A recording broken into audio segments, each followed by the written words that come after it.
শান, জলদি এদিকে এসো। এই দুধের গ্লাসটা শেষ করে তারপর আবার ড্রয়িং করো।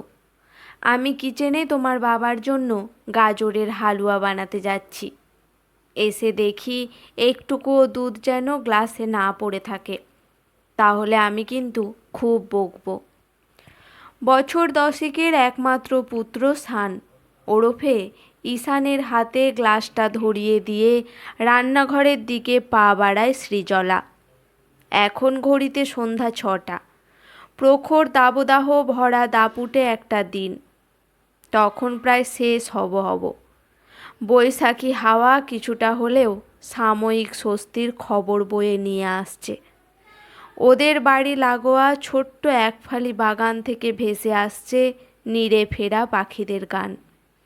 কলকাতা শহরের উপকণ্ঠে নরেন্দ্রপুরে 2.5 কাঠা জমির ওপর দোতলা বাড়িটা সৃজলার সংসার। শ্বশুর শাশুড়ি দুজনেই গত হয়েছেন বছর 1.5 আগে। তারপর থেকে জীবনে অনেকটা পরিবর্তন এসেছে। বাজারঘাট করা থেকে আরম্ভ করে ছেলে শানের পড়াশোনা, স্কুল, সপ্তাহে 2 দিন 7 সকালে ক্রিকেট কোচিং ক্লাস, সব কিছুই করতে হচ্ছে। এক কথায় বলতে গেলে সংসারের চাবিকাঠি ওর হাতে। যে দিকে তাকাবো না সেই দিকেই বিপত্তি। সারাদিনে 24 ঘন্টাও যেন খুব কম পড়ে যায় সব ঠিকমতো করে উঠতে। গাজর গ্রেড করতে করতে এলোমেলো নানান কথা মনে পড়ছিল ওর। আগে শাশুড়ি মা শ্বশুরমশাই থাকতে নাতি শানকে ওরা অনেকটা সময় কাটাতেন, কিন্তু এখন কতটাই বা সময় সৃজলা দিতে পারে ছেলেকে? আদৌ মানুষের মতো মানুষ করতে পারবে তো ছেলেটাকে? আপাতত যাই হোক, সব ভাবনা শিখেই তুলে স্বামী মল্লারের জন্য গাজরের হালুয়াটা প্রেসারে চাপিয়ে দিয়ে ঘরের দিকে পা বাড়ায় সৃজলা।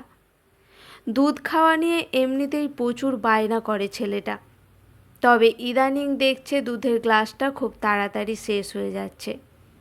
বড় তো হচ্ছে আস্তে আস্তে, মনে হয় সুমতি হয়েছে শানের। ঠোঁটের কোণে একটা হাসির রেখা ফুটে ওঠে সৃজলার। ছোটবেলায় ও কি মাকে কম জ্বালিয়েছে দুধ খাওয়া নিয়ে? সেসব মনে পড়লেই হাসি পায়।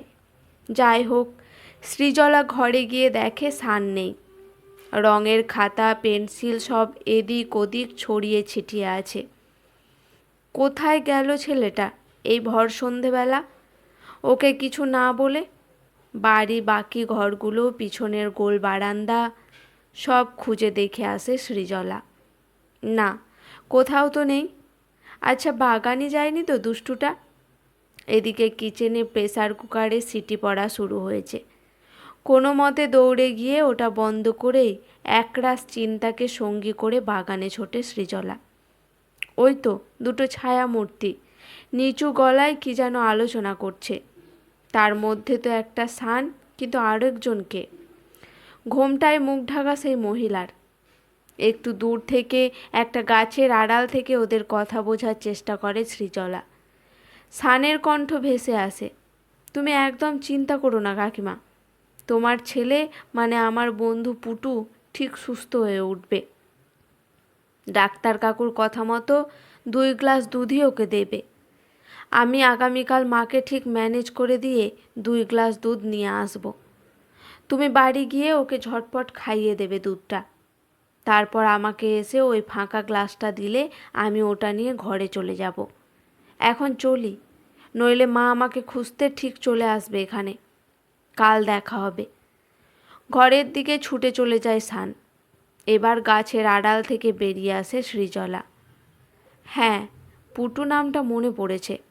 ওকে দেখেছে পাড়ার মোড়ে হারানের কচুরি পরোটার দোকানে। খাবার দেওয়া, প্লেট ধোয়া, মোছার কাজ করে। বয়সে কত হবে?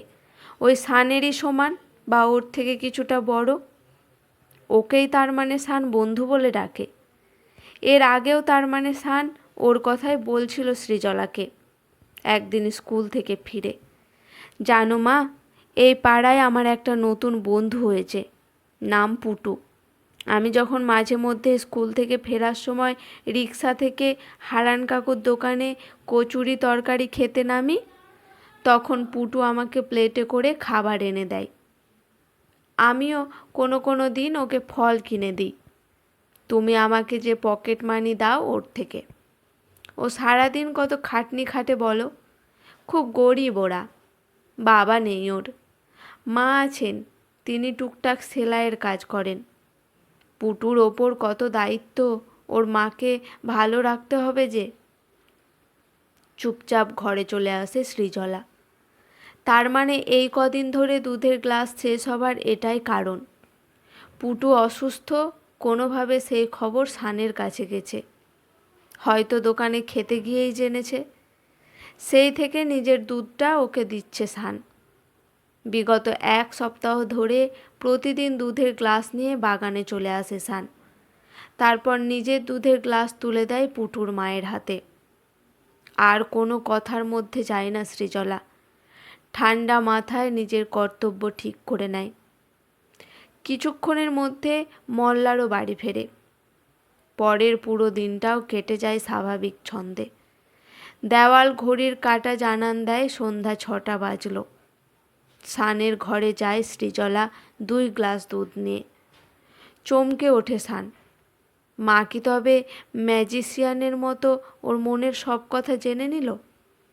সৃজলা মিষ্টি হেসে ছেলেকে বুকে টেনে নিয়ে বলে, আচ্ছা, তোর বন্ধু পুটুর শরীর খারাপ? ডাক্তার আঙ্কেল ওকে দুধ খেতে বলেছেন। সেটা আমাকে বললেই তো পারতিস। আমি কি তোকে বকতাম, পাগল ছেলে কোথাকার? আজ থেকে তোকে আর লুকিয়ে লুকিয়ে বাগানে যেতে হবে না। পুটুর মা আমাদের বাড়ি এসে নিয়ে যাবেন ওর যা কিছু লাগে পুটুর জন্য। আমি যাই, ওনাকে নিয়ে আসি গিয়ে। উনি তো বাগানের ওখানেই অপেক্ষা করবেন তোর জন্য। এই বলে সৃজলা চলে যায় বাগানের নির্দিষ্ট জায়গায়। বারান্দা থেকে সবটা লক্ষ্য করে সান। আগে থেকেই ওখানে দাঁড়িয়েছিলেন পুটুর মা। তবে সানের পরিবর্তে আজ অন্য লোক দেখে উনি চলে যেতে চাইছেন। দেখে সৃজলা গিয়ে খপ করে ওনার হাত টেনে ধরে মৃদু হেসে বলে, আমি এতটাও খারাপ মানুষ নই গো দিদি, যে তোমাকে পালিয়ে যেতে হবে আমাকে দেখে। আমিও একজন মা। সন্তানের কিছু হলে মায়ের বুকের মধ্যে কি চলে সেটা আমি অনুভব করি। তাই বলছি, তোমার পুটুর জন্য যা যা লাগে তুমি সদরে এসে আমার থেকে নিয়ে যাবে। ও তো আমার সন্তান তুল্য, এতে কোনো লজ্জা নেই। এখন ঘরে এসো দিদি, দুধটা গরম করেই রেখেছি, নিয়ে যাও, নইলে ঠান্ডা হয়ে যাবে। আর হ্যাঁ, আরেকটা কথা, পুটু সুস্থ হোক, তারপর ওই দোকানে ওকে আর কাজ করতে পাঠাবে না। ওকে স্কুলে পাঠাবে। যা খরচ লাগে আমরাই দেব। পুটুর মা কোনো মতে বলে, আগে পুটু স্কুলে পড়তো, পড়াশোনায় যে খুব খারাপ ছিল তাও নয়। তারপর লকডাউন হয়ে সেই যে স্কুল বন্ধ হয়ে গেল, সংসার চালানোর তাগিদে পুটু ওই দোকানে কাজ নিল। আমার সেলাইয়ের কাজেও মন্দা চলছে। দুটো মানুষের পেট চালানো কি এই বাজারে যা তাই কথা? তবে বৌদিমণি, তুমি ভগবানের দূতের মতো এলে আমাদের জীবনে। কি বলে যে ধন্যবাদ দেব তোমাকে। এই বলে সৃজলাকে প্রণাম করে মাথা ঝোঁকায় লতিকা, মানে পুটুর মা। ওকে বুকে টেনে নিয়ে সৃজলা বলে, তোমার জায়গা আমার পায়ে নয়, আমার বুকে। তুমিও মা আর আমিও মা, এটাই আমাদের পরিচয়। সেই দিক থেকে আমরা এক, অভিন্ন। নিজের আত্মসম্মান নিয়ে বাঁচব, শিরদাঁড়া বিক্রি করব না। আমি দেখছি তোমার তৈরি সেলাইয়ের জিনিসগুলো যাতে সঠিক দাম পায়। আজকাল এরকম অনেক গ্রুপ আছে, আমি অবিলম্বে কথা বলবো। সন্ধ্যা নামছে। অদূরে কোথা থেকে ভেসে আসে সন্ধ্যায় মঙ্গল শঙ্খ বাজানোর আওয়াজ। দুধের গ্লাস নেবার আগে 2 হাত জোর করে পুটুর মা লতিকা দেবীকে প্রার্থনা করেন, আমাদের সন্তান যেন থাকে দুধে ভাতে। সৃজলার প্রার্থনা করে এভাবেই ওর সান মানুষের মতো মানুষ হয়ে উঠুক। বহুদিন পর নিজের প্রিয় কবির লেখা এক পংক্তি কলা ছেড়ে আবৃত্তি ওঠে সৃজলা। মানুষ হতে মানুষ আসে, বিরুদ্ধতার ভিড় বাড়ায়। তুমিও মানুষ, আমিও মানুষ, তফাৎ শুধু শির দাঁড়ায়। সানের এখনও এই পংক্তি বোঝার মতো বয়স হয়নি, তবুও কিছু একটা আন্দাজ করে মায়ের বুকে এসে ঝাঁপিয়ে পড়ে ও। অপত্য স্নেহরস ধারায় সিক্ত হয় মাতৃত্বের বন্ধন। আজকের গল্পটি এখানেই সমাপ্ত। গল্পটি কেমন লাগলো অবশ্যই কমেন্ট করে জানাবেন। গল্পটি শুনে যদি আপনাদের ভালো লেগে থাকে একটি লাইক করে চ্যানেলটি সাবস্ক্রাইব করে আমার পাশে থাকবেন। ধন্যবাদ।